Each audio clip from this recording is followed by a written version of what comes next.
Welcome back, everybody.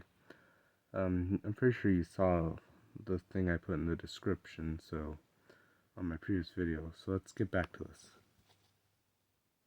Well, um, Nuts and will have the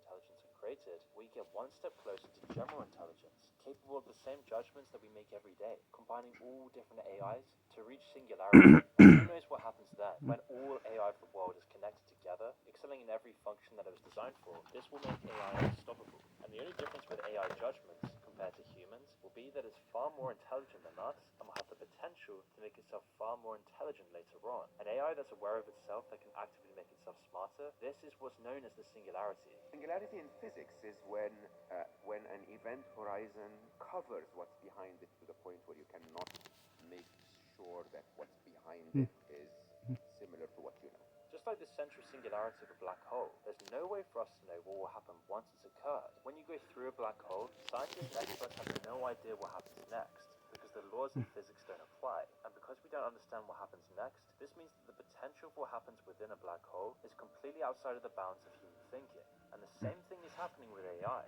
Once it reaches singularity, the possibilities are limitless. It can mean the beginning of a new utopia or the destruction of society itself. But even though the breakneck pace of AI research means that this will happen very soon, there's still the question of how we use AI in this interim period. AI is already becoming as smart as the smartest people. ChatGPT's estimated verbal IQ stands at 155, higher than 99.9% of people, with Einstein and Stephen Hawking being around 160. And that's just a few years into this development. With accelerating progress, AI will outpace all of us in years, if not months. And of course, IQ doesn't equal intelligence. AI still lacks self-awareness, experience, and other essential components of a mind. But even the way we use AI's singular abilities for pattern recognition and other skills will decide what the next decades look like. In a very interesting podcast with Mo Gawat in the Diary of a CEO, he mentions that AI will talk in a way that we just can't comprehend. If something is 10x Einstein, we would have no idea what it's talking about. This is just around the corner. It could be a few months away. Like Einstein talking about relativity to the lowest IQ person in humanity. This lowest IQ person just won't understand anything that Einstein's talking about. In the same way that AI will talk to the smartest of humans. We just won't be able to comprehend what the hell it's talking about. But there's another important point here. Ever since the Industrial Revolution, we've been in the process of making old jobs obsolete. In 1900 in Western Europe, 38% of all jobs were in agriculture and other industries of extraction, jobs related to things like mining or fishing. 100 years later, and this has fell down to just 3%. Other jobs replaced them, mostly in industry than in services. But this next generation of machines is different, because there's nowhere else for us to go. We won't all become AI researchers, especially seeing as AI is already getting better at coding than us. Maybe some new career paths will open up, but there's no sign of it so far. Instead, we're going to face two big problems. The first is practical. How do we actually deal with all of the people out of work? And the second problem goes so much deeper. It's the question that Wally is asking us. How do we find meaning once we've been replaced? And Wally's about to find out how humanity has been dealing with this exact problem. As Wally chases after Reeve, he's suddenly thrust into the world of the Axiom. At first, the only other things he can see are robots, all moving and working in unison to keep the ship running. But then he finds the first person we've seen so far. Morbidly obese and reduced to having a chair move for him, the man is completely occupied by a holographic screen projected in front of his face. He's talking to another person in the same situation, but only through his screen. He's so disconnected from reality that he doesn't even notice they're right next to each other. A few minutes later, when Wally pushes the screen away from the woman's eyes, it's like she's seeing the real world for the first time. And as the film continues, we learn that everyone has been reduced to this state, mindlessly consuming mediocre entertainment, becoming too weak to even eat real food.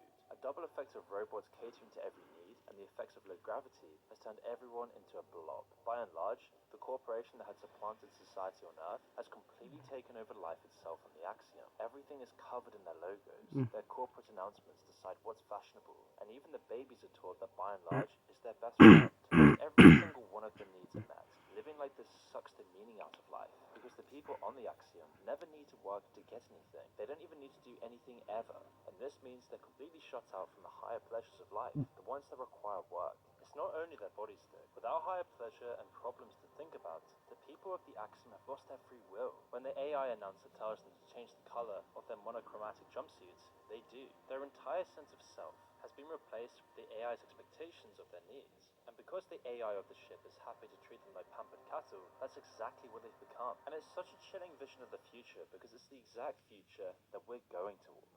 You see, every part of life on the Axiom is completely controlled by AI, with AI being the puppet of their corporate directives. From the cradle to the grave, people are brought up to depend on consumerism and empty pleasure for everything. That is the purpose of life for these people. They're so immersed in their screens, living parasocially, that it's like they've never seen the world around them, or even had a real conversation with someone authentic. And from the short snippets of dialogue that we hear, most of them are miserable. One woman is even complaining that everyone's too vapid and detached, and yet all of them believe the same things, wear the same clothes, and eat the same fascinating food. And doesn't this sound familiar? For us, they're a nightmare, but for modern billion-dollar businesses, they're the perfect consumers, never questioning, always consuming, and this is the future we're drifting towards. Big tech companies, the loneliness economy, they're selling temporary happiness to us, can't wait for AI to push people out of their jobs. It will leave them with nothing else to do except consume. These aren't problems we're evolved to deal with yet, because there was never a reason for pre-civilization humans to resist the urge to eat their fill or choose the easy option. In fact, taking the path of least resistance was a key trait for natural selection. Anything else was a waste of energy and lowers your survival chances.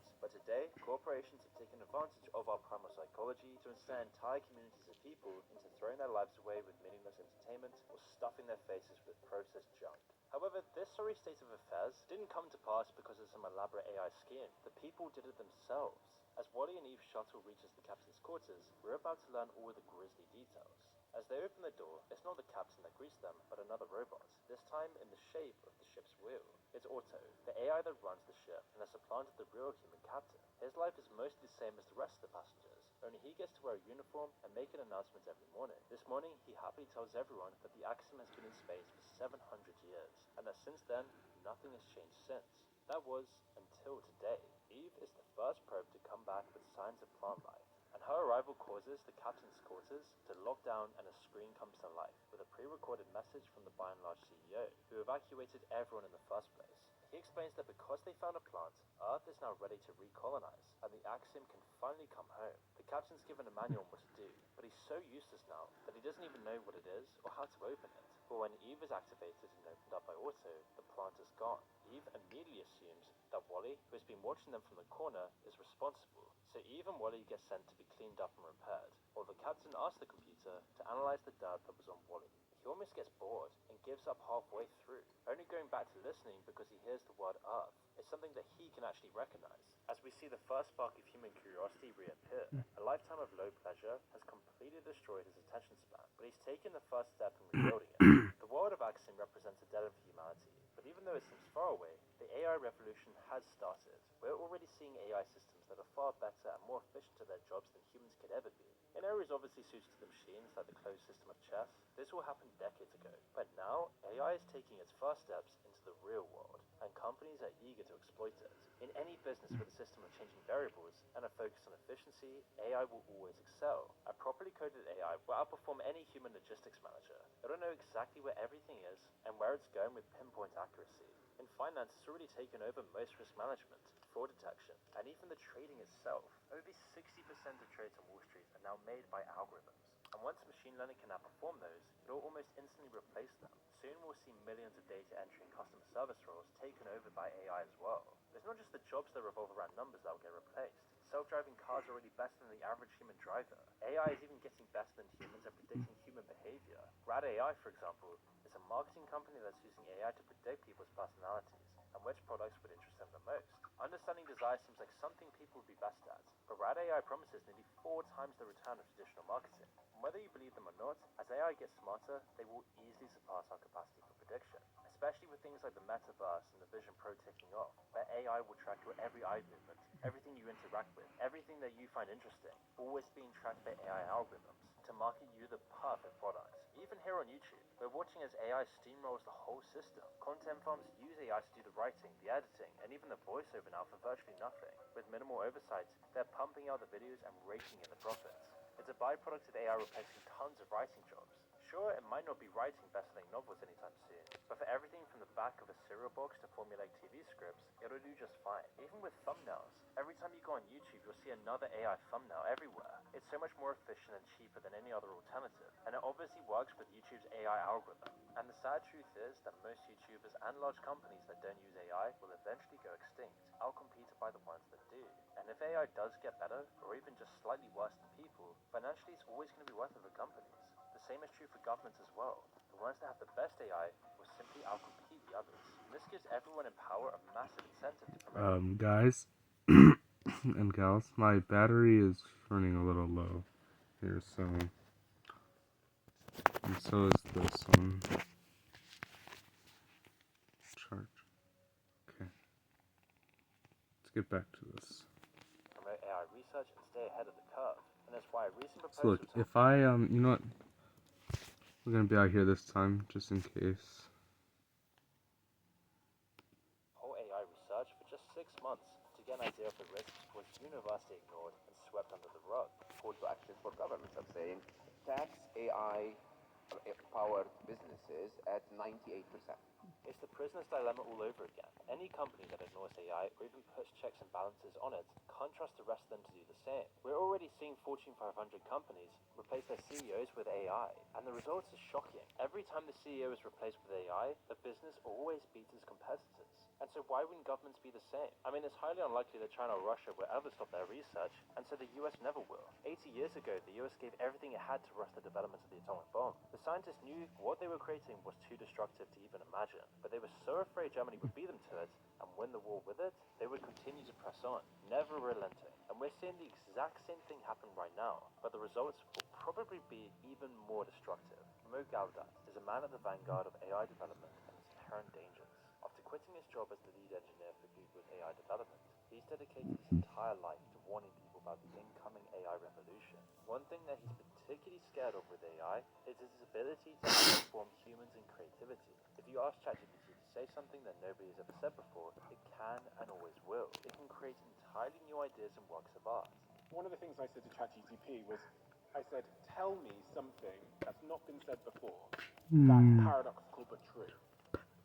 And it comes up with these wonderful expressions like, as soon as you call off the search, you'll find the thing you're looking for, like these kind of paradoxical truths.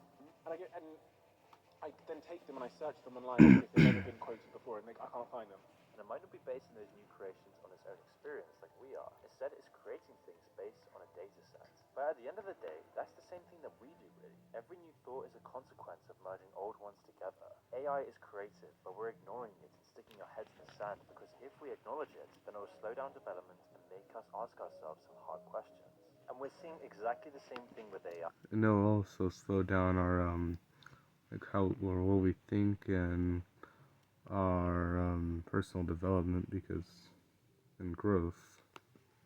Governments and corporations will break all the rules to develop AI better than the other. I mean, they're doing things right now that should never have even been considered, like teaching AI to code and work on themselves, or like giving AI access to the open internet, and even using AI in weapons technology.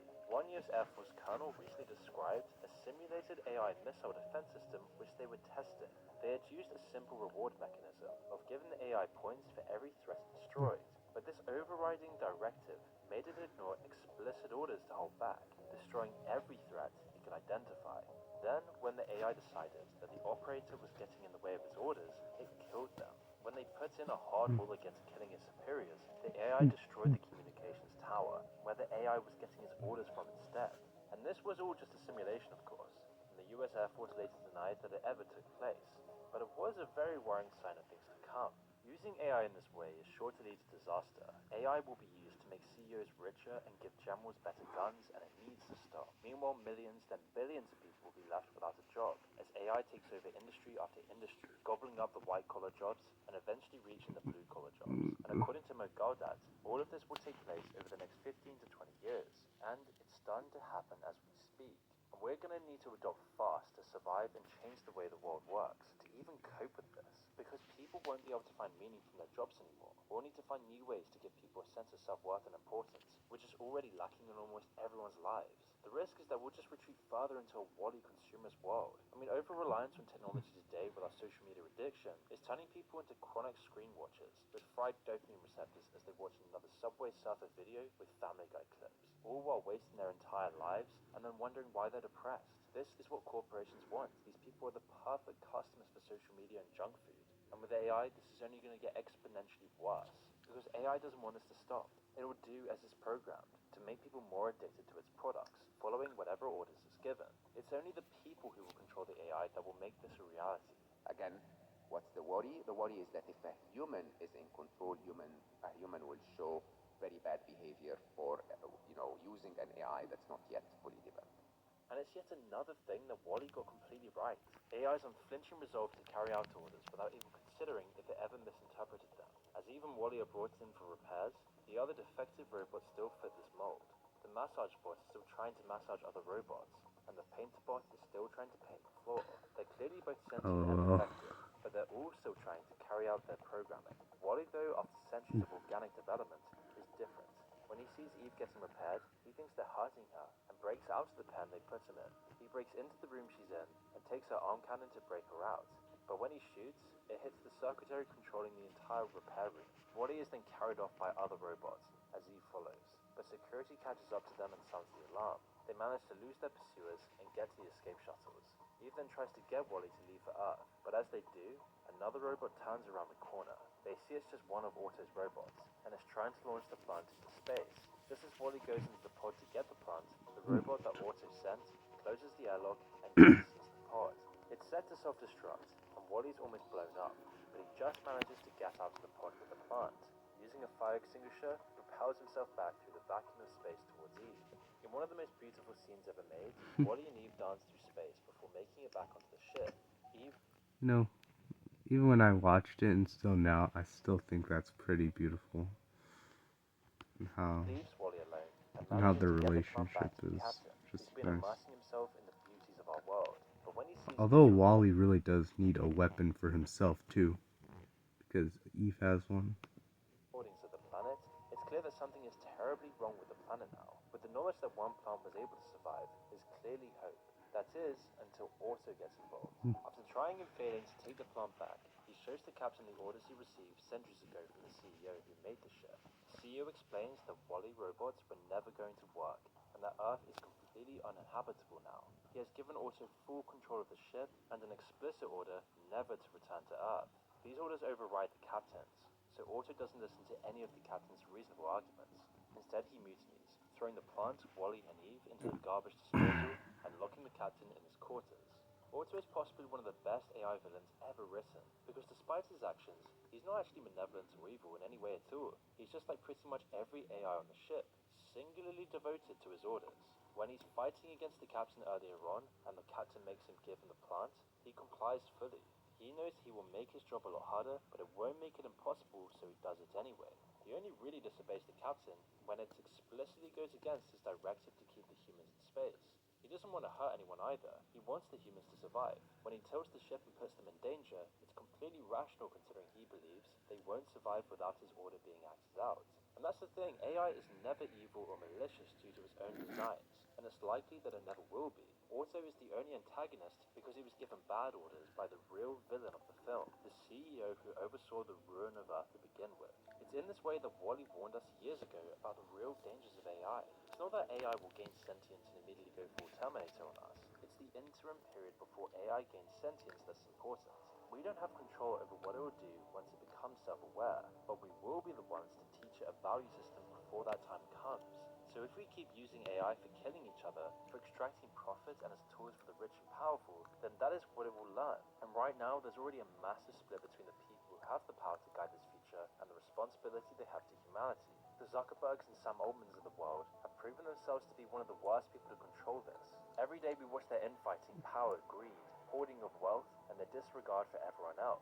Microsoft, meantime, has laid off its AI Ethics in Society team. The team was responsible for ensuring the company's AI innovations are both ethical and sustainable. And even if it's not Altman, it's the CEOs of Microsoft. It's the people who see the potential profits rather than the complete devastation to humanity. And we shouldn't fear AI's intelligence. We should fear our own stupidity. Just like in Wall-E, when the AIs do finally wake up, we can only hope that they'll be smart enough to ignore our orders to kill or exploit. But before then, we need to tax the hell out of AI companies. We need to regulate them, giving out harsh punishments to the companies that break these rules. And this needs to be done internationally, but this is kind of a false dream. Even though it would be amazing to see justice for the CEOs and executives and governments pushing the boundaries, risking everyone's future with malevolent AI, it likely will never happen, because these are the people who run our world. And yet, if we don't do this immediately, then WALL-E represents a best-case scenario for humanity in the future. Cutting back to the movie, we see both of the main characters have been lost in the massive waste disposal system.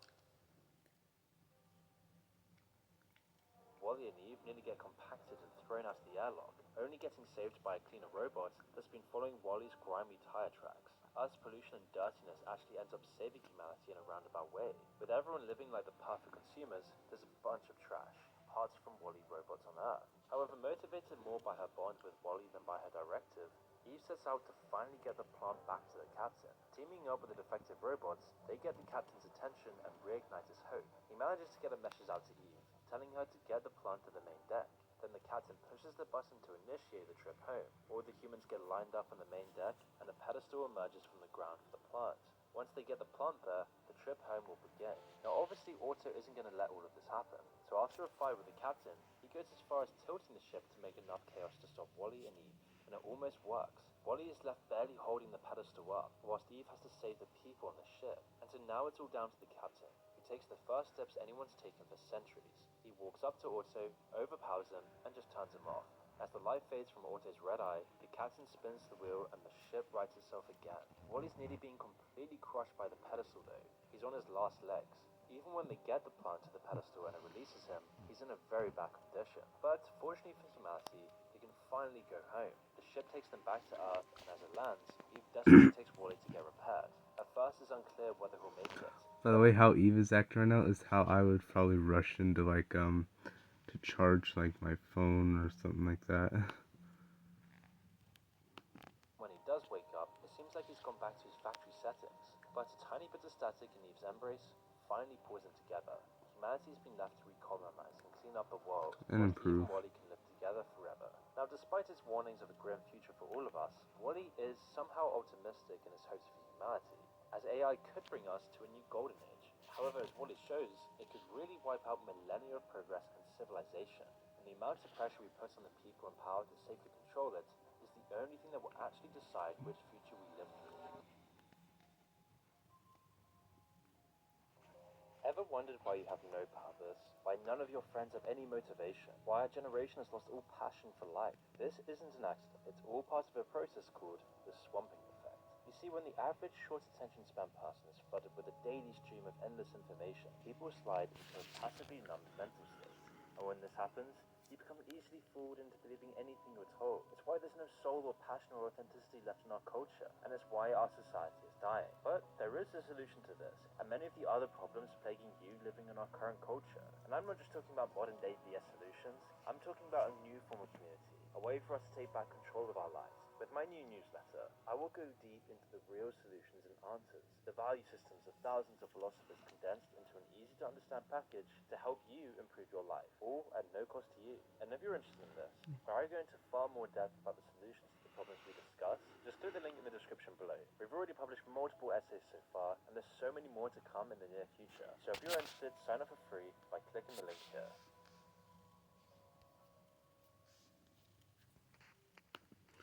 And that is the end right there. So goodbye right now. And I will post more real soon, or tomorrow, or whatever day. Bye bye though.